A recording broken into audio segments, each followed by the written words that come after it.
Благодарам, председателе, почитувани колеги и пратеници, почитувана македонска јавност. Согласно член 77 од Деловникот за работа на Собранието на Република Македонија, предлагам точката број 16, која се однесува на предлог законот за измена и дополнување на законот за градење, да се тргне од дневен ред.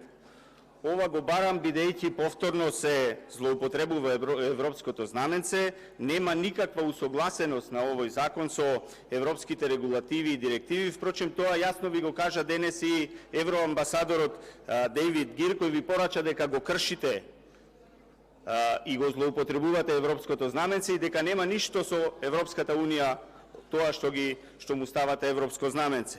А го кршите и деловникот и уставот по не знам кој пат, се со цел само да се донесат овие спорни закони, кои што ќе му донесат на некои милионски суми, а тие пари на крај ќе треба да ги платат сите граѓани на Република Македонија.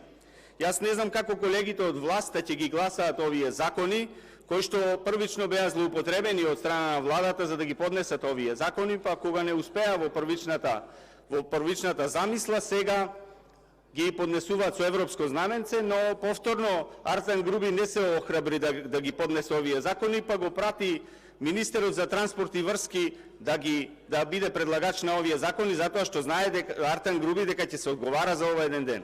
Ќе се одговара, но некој друг ќе одговара, а не тој. Затоа го прати на Бочварски. Јас сум еден од подписниците што го баравме договорот да го видиме, што поседуваме сертификати државна безбедност, но од тоа нема ништо. Тој договор е најдоверливиот документ во државава, затоа што во него ќе се види сиот криминал што го прави власта.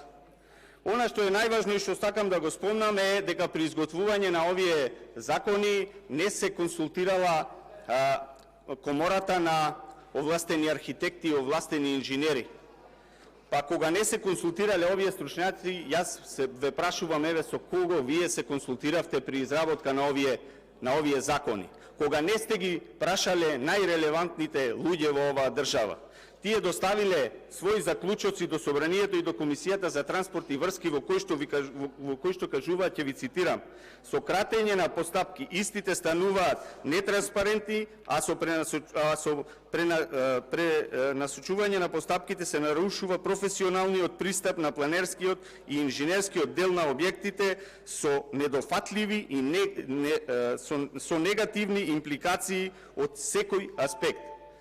Затоа ќе кажам дека овој закон за градење и сите останати 4 закони кои се однесуваат на коридорите не се за градење, туку се за крадење, почитувани колеги.